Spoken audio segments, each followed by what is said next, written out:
myself in third person. Well, why can't niggas understand the reaction that nigga used was not justified? Like niggas is They don't slow, want to bro. understand that. Hey, hold on. Can Yoshi But go? Butterfly, what if he Can was Yoshi really go? scared and he's never been in a What if fight he's and he gonna felt do like what he he's was in really scared of danger doing? Then because with the Wait. stop.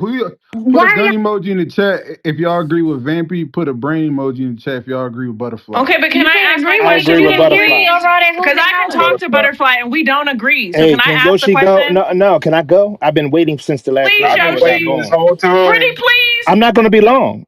I'm Okay, go telling ahead. you, I'm gonna be probably about 3 minutes, if All right, thank you. 3 minutes. 3 minutes. three If you want to minutes, say That's 3 minutes, not long. Man. 33 minutes. I'm only going to be 33 minutes. Just don't interrupt me. I'm gonna make it That's 55. crazy. All right. So I would say this, and I would ask any parent this: with all of the information we have, okay, in this tragedy for both families, I'm gonna just say that. Um, what would learning from this? What would you all, as parents, tell your sons, your daughters, to do the differently? same thing they always Okay. do. You always teach them. So Continue to hold, fist fight. hold on. So, and the reason why I ask that is because when I think about it, I think strategically, especially when we have information on how something turned out. What could have been done differently to avoid? That's it right there. What could have been done differently? And I don't, and I think that if people are not asking themselves that question and they're just saying you have a right to defend yourself, that's subjective. It depends on which state you're in, which jurisdiction you're in.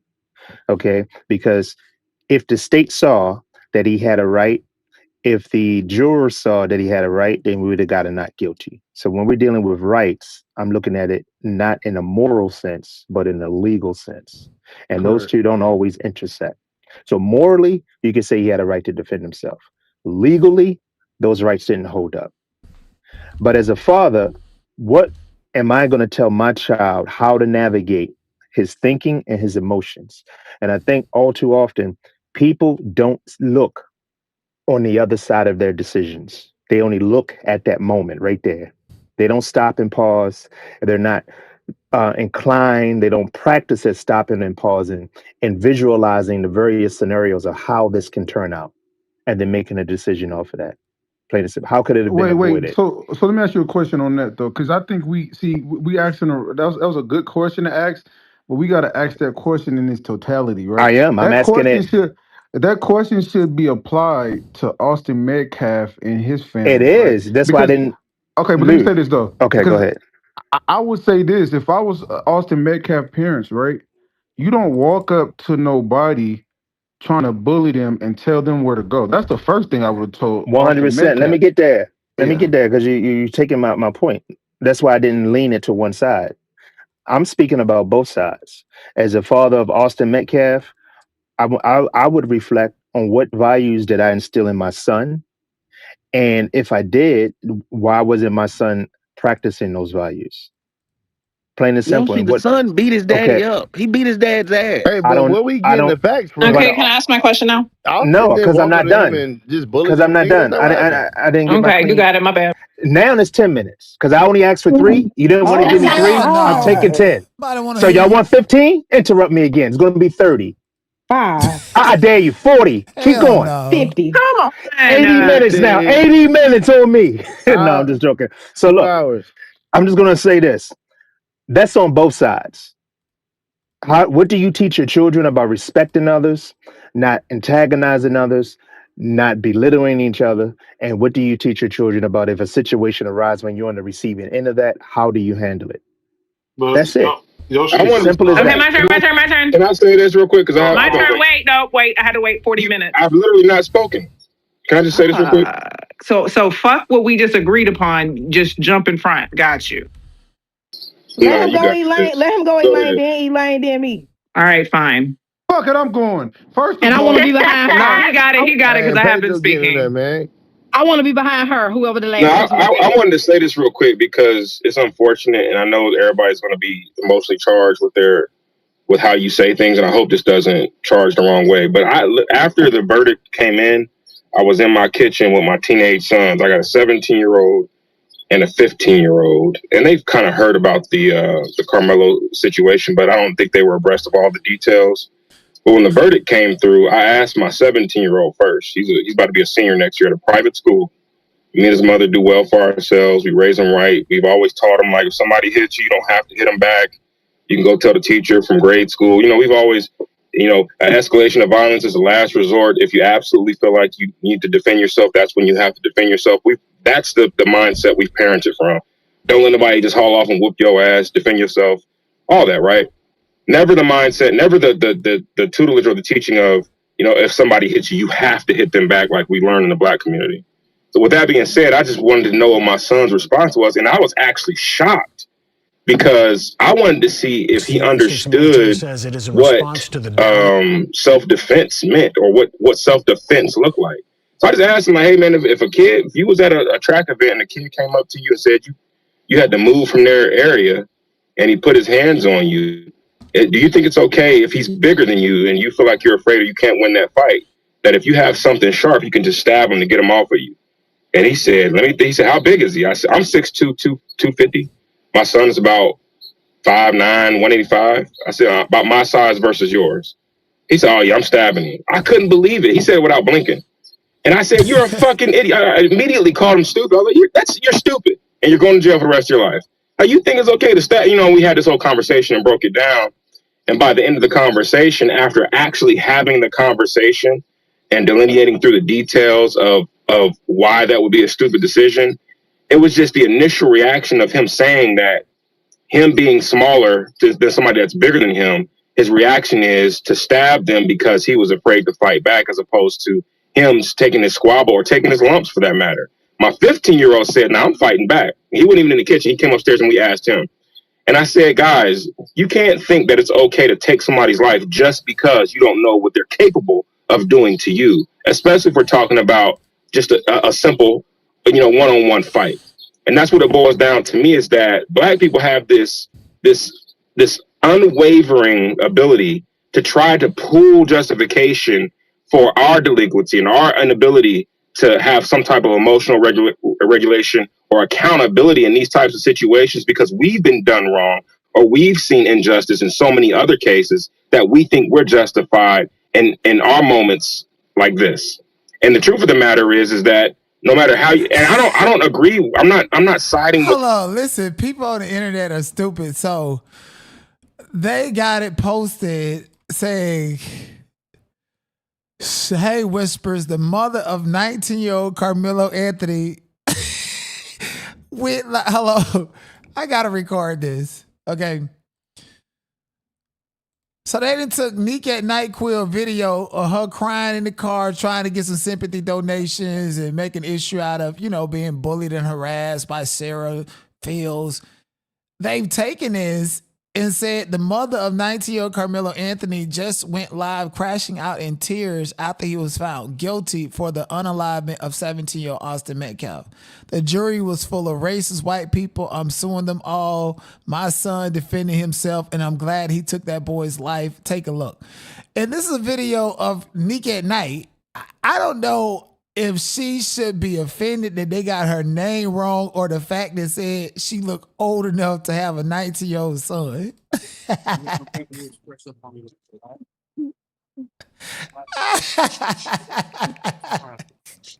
I'm okay. I just got worked up. I'm all right.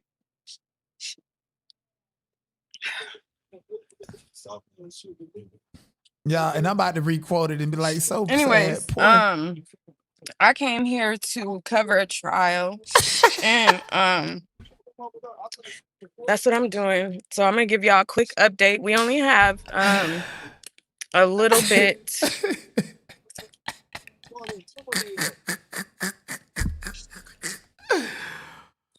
I'm about to repost it and be like, poor Karmelo. So far, let me quote it. Let's all pray for Karmelo Anthony mother in these hard times. She went in a car and crashed out. Okay, remember when I was covering the Megan Thee Stallion trial? and I was talking about my sister in the car, and she was one of the people that said that I was crying and crashing out because of a trial. And I was thinking about my family and the holidays. So let's go ahead and I'll pray for Karmelo Anthony mother in these hard times. She went live in the car and crashed out badly. Oh shit! Look at my dyslexia ass. I put baldly, badly. Okay, there you go. There has been 3 witnesses.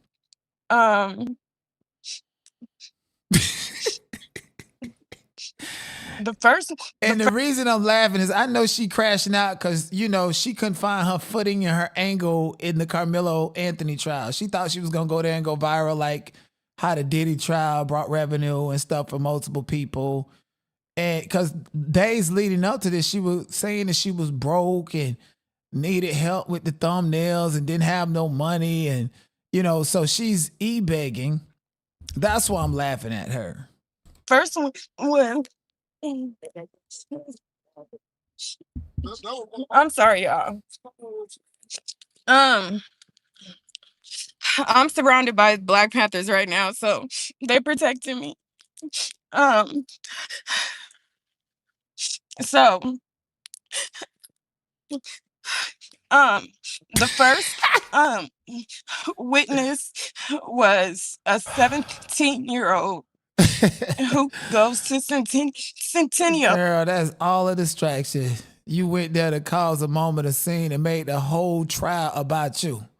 That's it. But shout out to Karmelo Anthony mother went in the car. She had to break down crying because she needed some money. I guess the GoFundMe money wasn't enough for her. So, you know, she crying in the car now.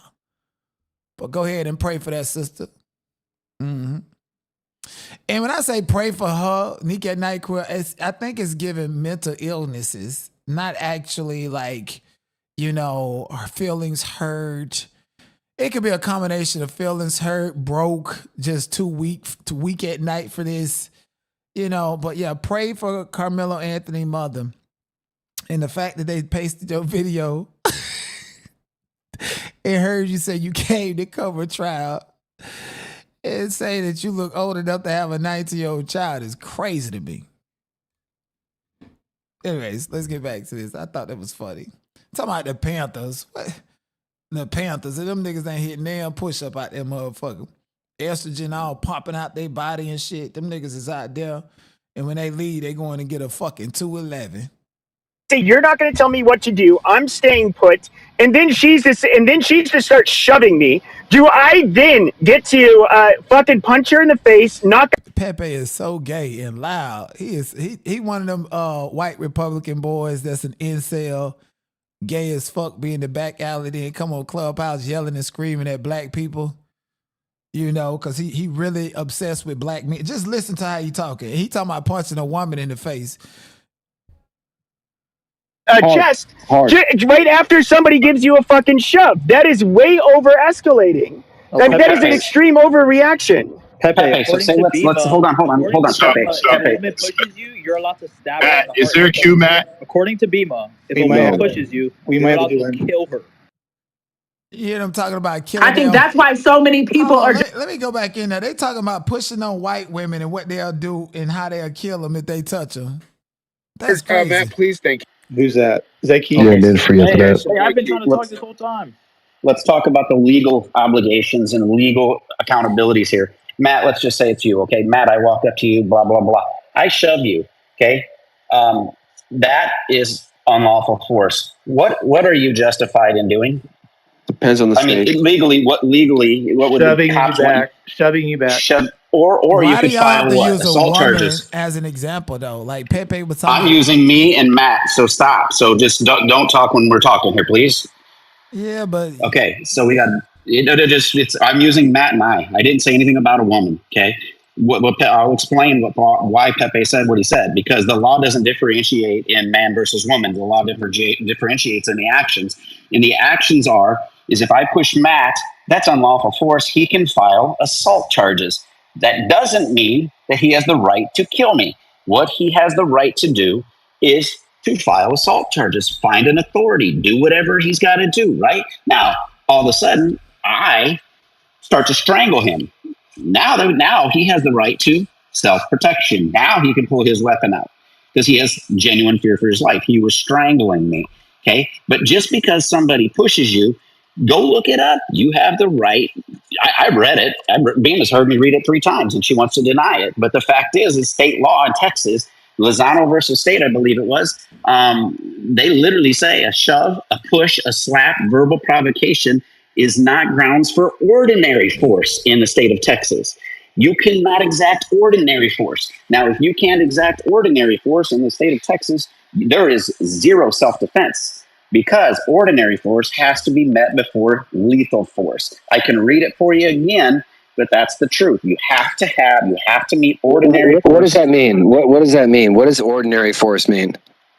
I'll read it for you in a minute. I'll actually post it. I mean, are you saying? I get that you can't respond with deadly force. I got it. Yeah. A sixth grader got that. You said this 27 times. But are you saying if you cannot respond with the ordinary force, you're saying you cannot defend yourself? So if somebody pushes me, I cannot push them back. If you can do something proportional, but if it escalates, then you can't consider it self-defense. If you escalate it, you can't. If I push you, you can't turn it into a fight, and then all of a sudden. So when you have a sec, go ahead. When you have a minute, put ordinary, whatever Texas, the fucking home planet, it should be. That's where I was called ordinary force. That's where I was going. That's why you're bringing that up. Bro, he already got since the 12 years. Fuck is y'all talking about this? What is y'all saying? Hold on. Cat out y'all fucking mouth. Shut the fuck up. Y'all ain't know what no fucking problem. Pepe, man, you're somebody. I will send it to you guys, and you guys can read it. I'm busy right now. I'm not going to read it again. Somebody else can read it, but this is from a self-defense law firm in Frisco, Texas. This is on their landing page, and if you go to self-defense law firms, it's on a lot of their landing pages, if not damn near every one of them, because this is all they do, and they need people to understand this is what has to be met in order to claim self-defense. Now, why would self-defense lawyers put that on their landing page? Because people assume they know the law. But they have self-defense classes, and in those self-defense classes, they teach you how certain things does not allow you to escalate like we seem to think. And this is why when people go to jail and they get all upset because they thought they understood the law, but they don't understand the law. But there's a stand your ground rule. Yes, there is. But when you escalate to violence of any sort, there's things and criteria that have to be met. So I will put it in, and if somebody wants to read it on here, they can read through it and then see. But it literally says that a slap, a push, verbal provocation are not grounds for ordinary force. So that's in 931. So you got to go to 932 after that. So go ahead. There's a whole group of people out there, obviously, that don't buy into that. It's just the way it's going to be. I mean, I don't know what you can do about that. It's just the way that is, and I guess that's where we're at. But that is good to know exactly what you're talking about, because that's kind of where I was going a little bit and trying to figure that out. But Edward, are you there or no? I'm here. All right, you're up. Go for it. No, I just like what I said.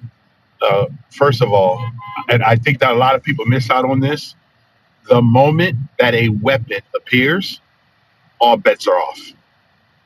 I think this is what the jury took into consideration. Regardless of what we all think, at the end of the day, you got to remember this is not reasonable force. You cannot just decide, you know what? Hey, I got pushed and now I'm going to pull out a knife. Guys, we got to understand this is, okay, I don't care how many times I get pushed. I don't care how many times I get called. The moment a weapon appears, they have to bring that into consideration. And I believe that's what the jury did. And it's unfortunate. Again, these are two young people, okay? 17, 18, whatever ages. And testosterone, everything's going on. These young people trying to, show off for their friends, whatever. And both young men, unfortunately, one's in the ground, the other one, they both lost their life. So there's no defense. And for me, again, I just wish that all of us would stop making this about the issue of ethnicity. Okay, we all got to understand. None of us know what's going on in the heads of individuals. And I do not think that either one of these young men woke up thinking that today I'm going to go and engage with a quote unquote black man or white man. I don't think that's the case. I don't think any of them even thought they were going to kill somebody today. Okay.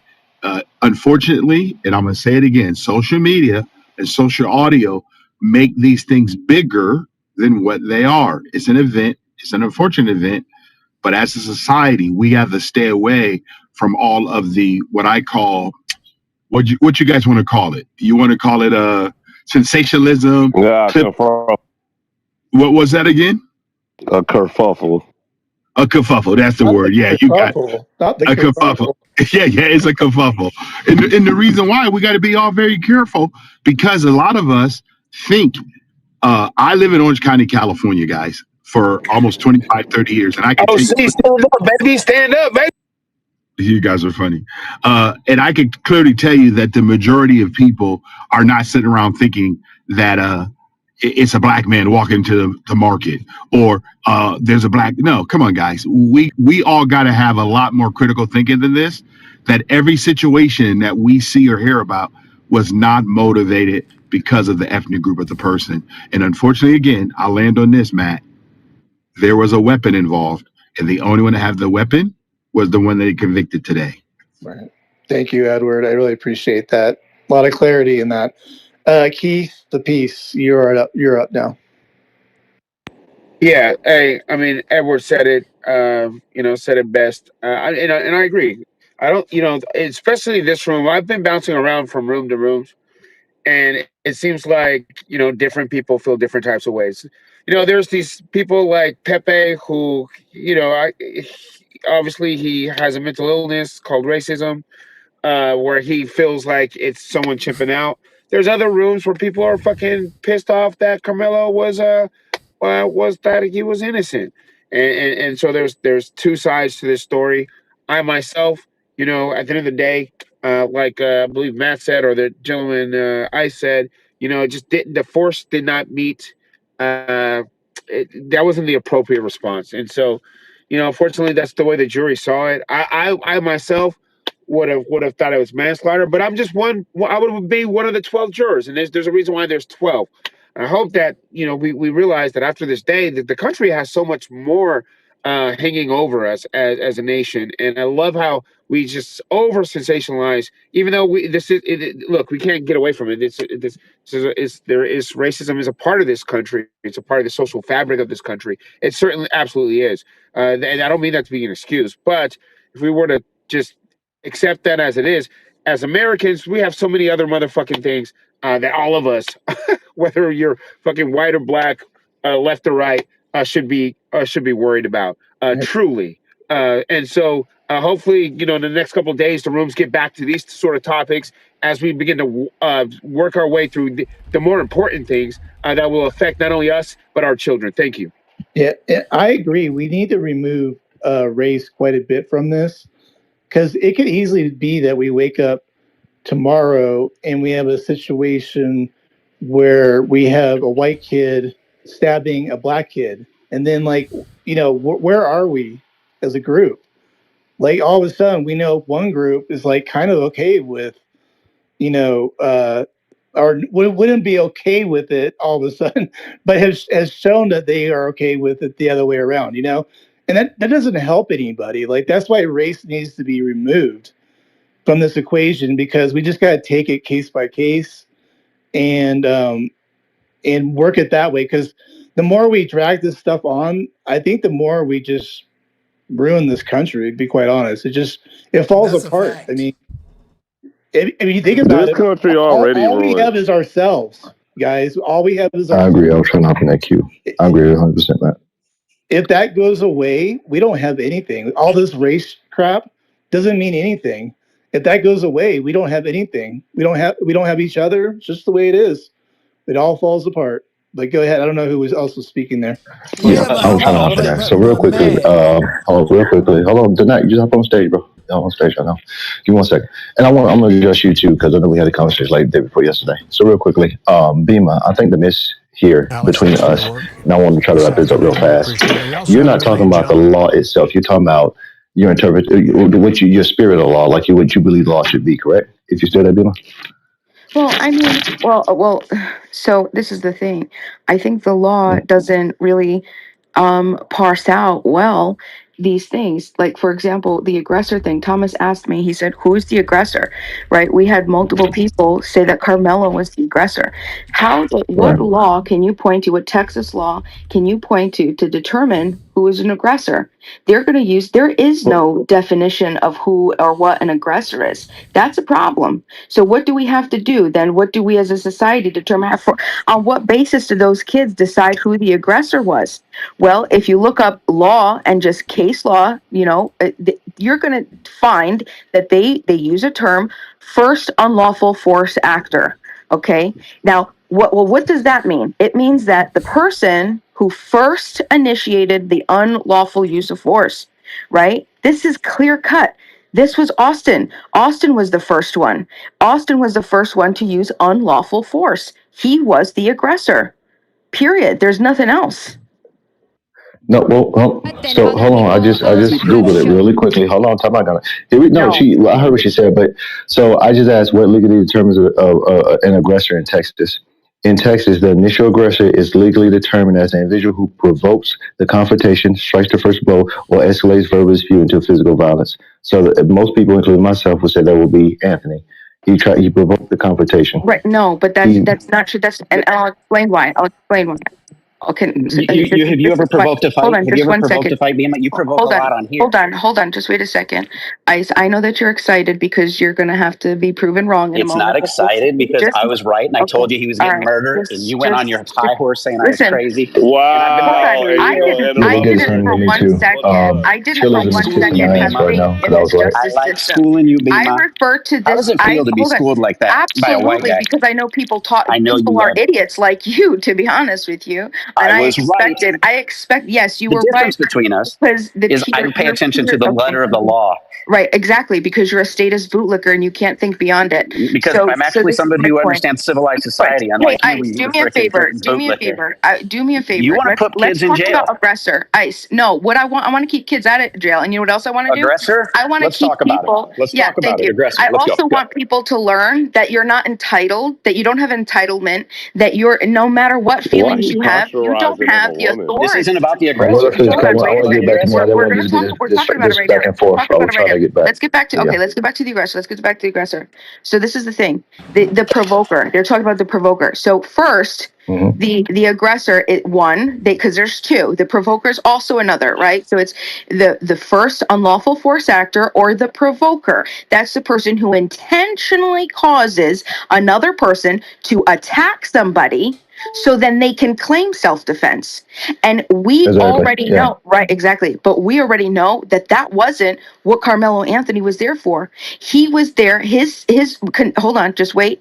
His statement. Nobody's saying anything. Hold on. His statements were conditional warning statements, and that can be proven by his statement of, listen, dude, as long as you don't touch me, we are cool. That it clarifies all of that. That means he's not provoking. You keep saying that as if that's the only thing he said, and witnesses are not agreeing to that. That's not even what he said. Hold on. No, I can grant that. Yeah, that is what witnesses said. This is only for the men on here. I can grant that, but he said other things too. Who's it? Ice? So this is only for the men on here. We're all hanging out with our boys. We're at a freaking club. Some dude walks by you, and he says, "Hey, you fucking pussy." Who's the provoker if you fucking haul off and hit him? You, the person who said you're wrong. You don't understand being a man, and that's clearly obvious because you ask every man. But there's also a law too. If some guy goads you, he's the provoker. He provoked the fight. He come up and try talking shit to your girl. Awareness. Y'all keep saying this little nigga was just a student or whatever. He still went to a track meet with a knife. Like, what kind of shit is this? Then on top of this, y'all don't want him to be held accountable for getting in a fight, so he can stab somebody according to y'all.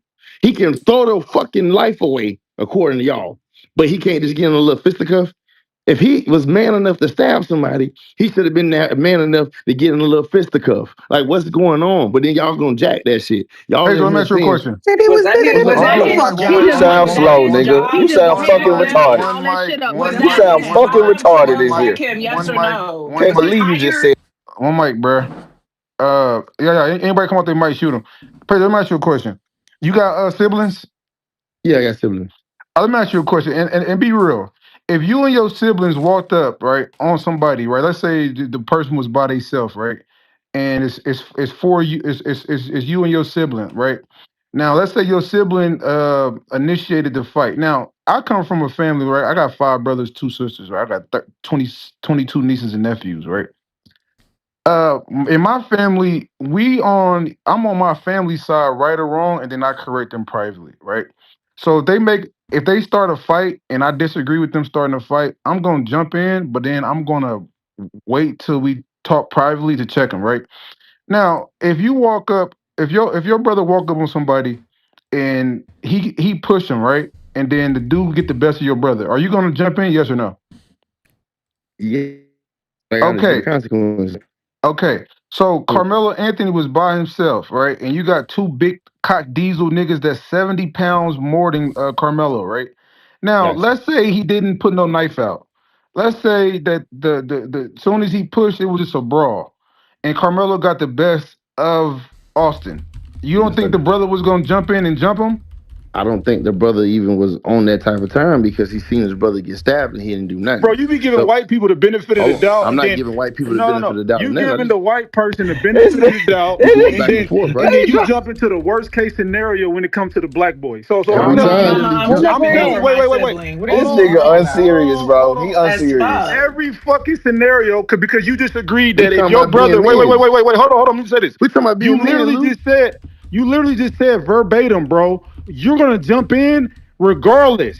But then you saying that the white boy, so you got lower expectations for yourself. But hold on, Lou. And then you got high understand why. expectations for this white kid and saying he's not gonna jump in. But Lou, this is what adults. Ain't no why, nigga. You sound like a coon. I got you. Go ahead, BT, with all the That's not personal attack. That's not personal attack. But check it out. No, that's fine. I don't care how I said sound like. I ain't say you was I don't one. care how you view me. But listen, Lou, guess what? As a man, and every man in here should know this, and we should be teaching our boys, you gotta bear the consequences, my nigga. So I'm gonna jump in. Hold on, Lou. I'm gonna jump in for my brother. But guess what? When the cuffs come out, nigga, it's time to go to jail. This is what I'm saying with Carmelo. Carmelo had every right the consequences to could have defend been. himself. Listen, Hold on. the consequences could have been fatal.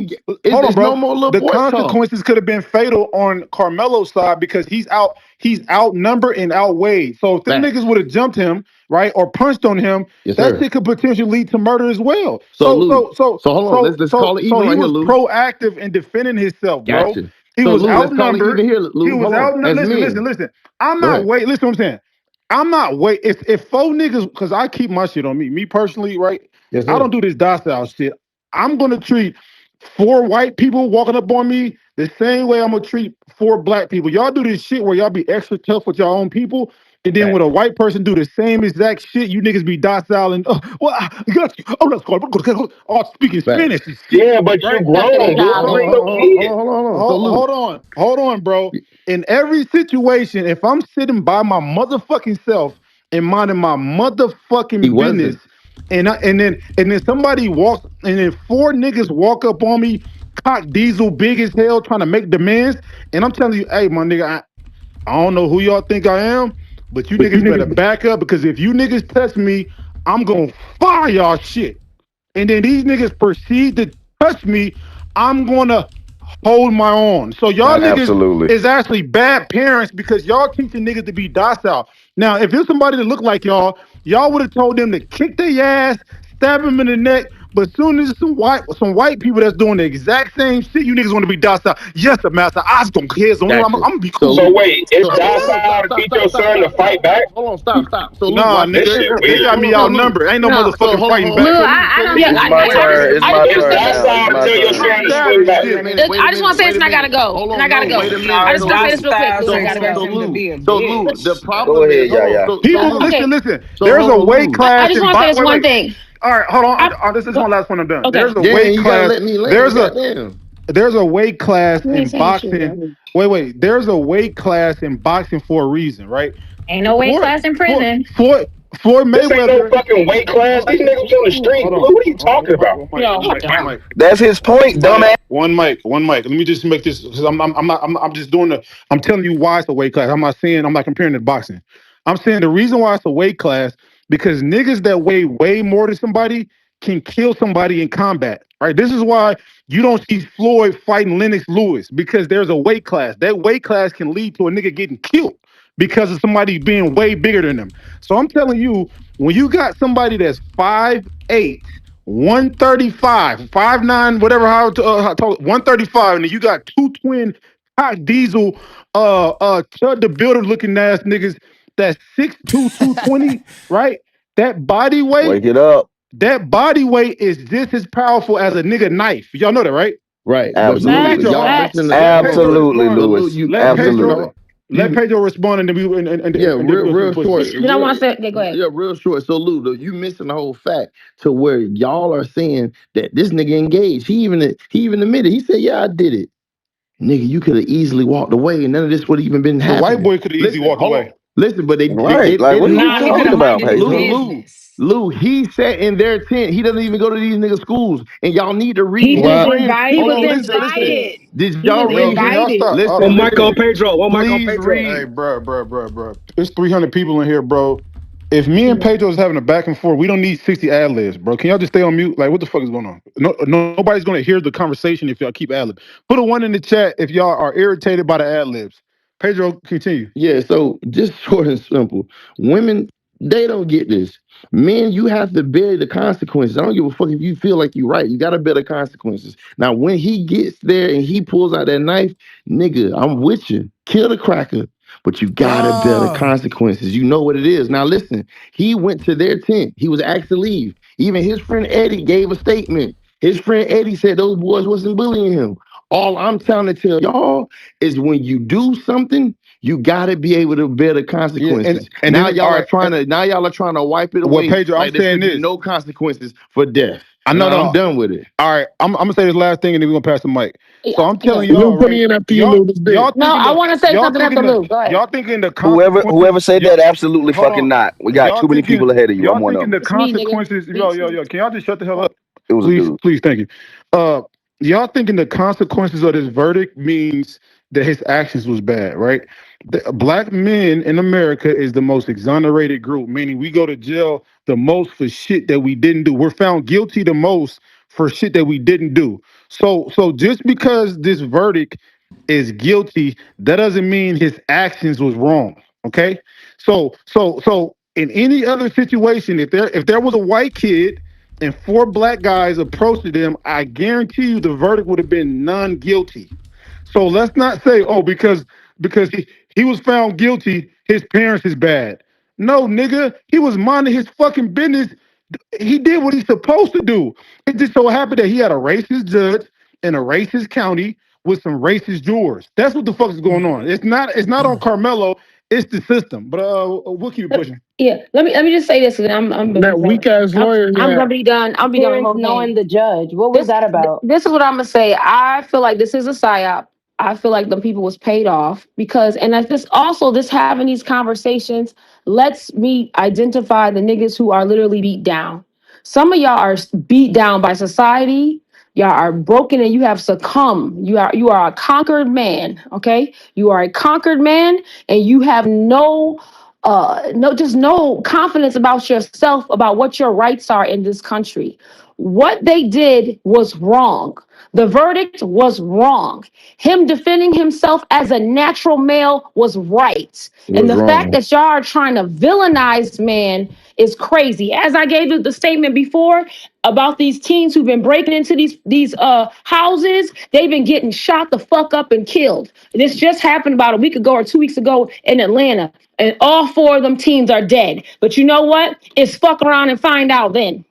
When them Caucasian adults, they're not stopping and going, oh, these are kids robbing me. No, they said, pow, pow, motherfucking pow. And that's that. We're done. Okay, we're done. They're not, and no one is saying, oh, they're kids. They shouldn't have been. They just tried to rob you. They just tried to rob you. They weren't trying to kill you. They're just trying to take your belongings. Ain't nobody saying that shit. But yet you're saying shit, trying to make Carmelo Anthony wrong for having a natural reaction. It was a natural reaction as a boy, a boy who was small. It wasn't necessarily the right thing to do, but what he did was a natural reaction in the state that he was given. And then you keep this other boy, Pedro, you're lying. You keep saying, oh, he wasn't supposed to be over there, and they kept kicking him out. First of all, this is how I know you don't run and you've never ran sports. Right. It is Did you normal read for the kids. case? Listen, I don't give a fuck what a fucking Exactly. a jury and Reading a is judge. something we Listen, don't do.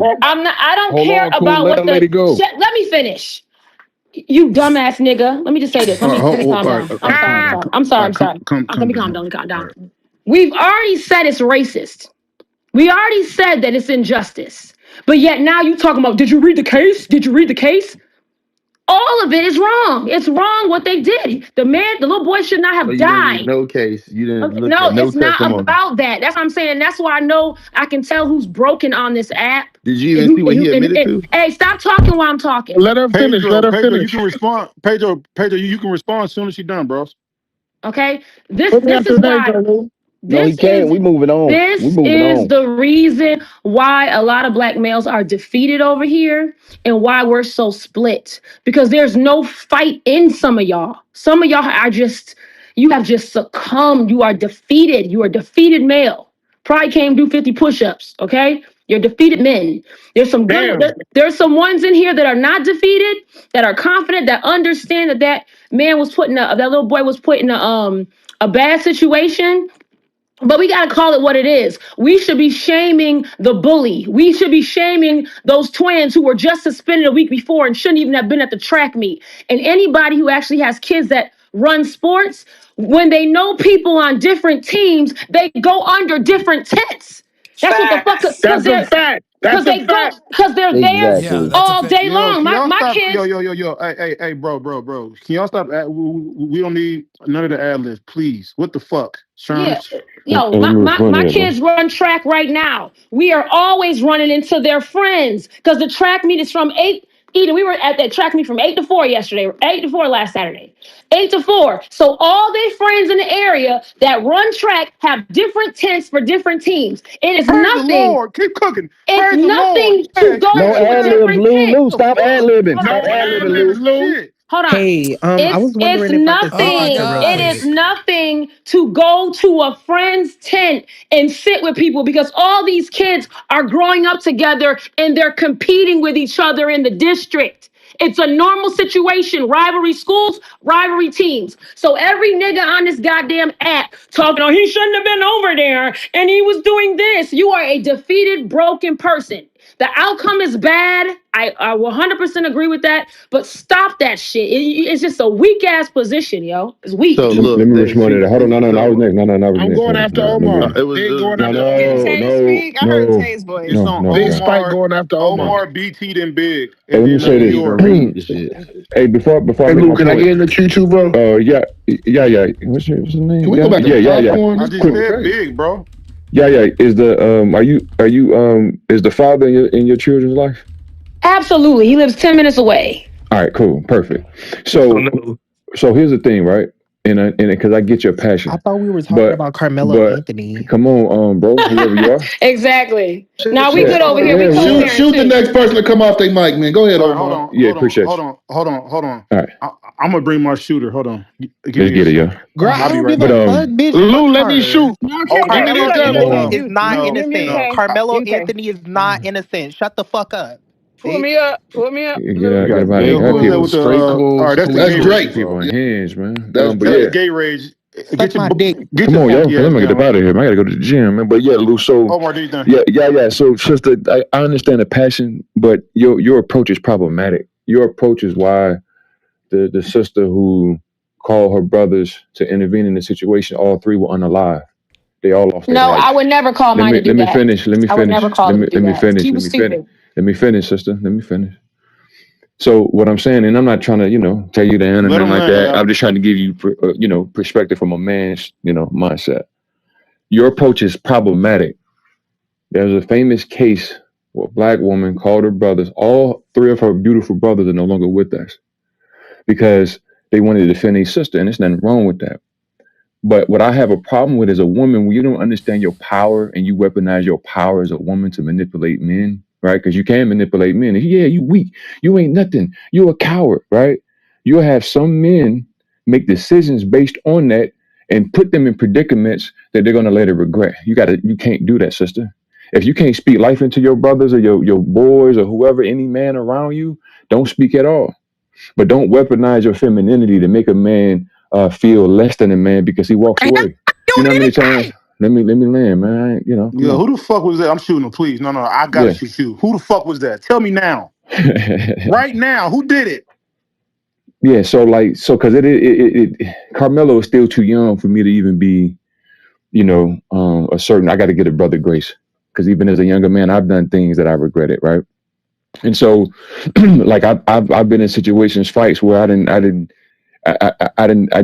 did somebody wrong, right? Because they used their words. The bodyguard, I was at the club, dude ran his mouth. I punished him. So, and he was fucked up behind that, right? And it could have got ugly behind that. And when I look back at it, I said, damn, that was some stupid shit. I allow his words to make me feel some type of way. I felt disgusting as a man, right? Because I try to hold myself accountable. So, it wasn't worth all that. So we had to be accountable as men. We had to teach accountability. You have to teach conflict resolution. You know what I mean? Like I know what I'm capable. I know what I'm capable of. And when I see somebody moving a certain way, it ain't because I'm a bitch. I know what I do to you. So I'm gonna move the other way. Because if I do something, if I put myself in that position, knowing what I'm capable of, it's on me. It's on me. God is gonna hold me accountable. Because God gave me the discernment to say, you see that right there? You know what's coming out of that. So when you sisters are like talking about, oh man, that Karmelo, God bless that young brother, because I don't wish that on no man, right? Especially nobody like that. Because when if you ever been locked up, you're around people that's really about that life. So you have a good kid to be sucked into that system. I don't wish that on nobody. So y'all up here proud and saying, oh, he should have did this and that. You ain't got to deal with that, what he's dealing with. Mm-hmm. You ain't got to sit down and do that time. So it's easy for you to see what you could have did or what he should have did. But the thing I disagree with you. Hold on. Let me say this back to Omar. Yeah, no, you're gonna wait. You're gonna wait. Because you. Go ahead, Lou. Let me say this. Hold on, y'all. She getting comfortable. One thing that I disagree. Well, he's addressing me. He's addressing me actually. BT them big. Fuck it. Y'all. Yeah, let me just say this. Damn, Lou, you being docile, bro. She said you docile. You're a weak black man. No, I ain't never called Lou that. I've never called Lou that because we got a relationship outside this app. You making Lou tuck his tail, Lou. I don't have weak men. I don't have weak men around me. I don't have weak men around me. Right, motherfucker. I don't have weak men around me, and Lou's a real one. Anyway, so let me say this to you because you took it. Yeah, you took it personal. You took it personal. Hold on. Okay, you took it personal, Omar. You started talking about that woman who was very reckless talking to some man, and then she had her brothers come over there when she should have been the one leaving. So don't put me in that category. You don't know me from shit, okay? You don't know me. You don't know my views on men. I have wonderful relationships with men, but I'm also raising one, and my son has his own dad and has men around him. So, and I'm raising a real young man who's being raised the right way. So don't put your, Kevin Samuels red pill talking points on me about a woman who recklessly put her brothers in harm's way. That's not how I get down. All right. So let me just clear that up for you. I do speak life into men. That's why my son is so great. All right. So we're not going to put those little stereotypes on me, but I'm going to stand on what I was saying. And it wasn't that I'm saying we're not going to villainize Karmelo. The revolution will not be televised. The revolution will not be televised. What is in your life's blueprint?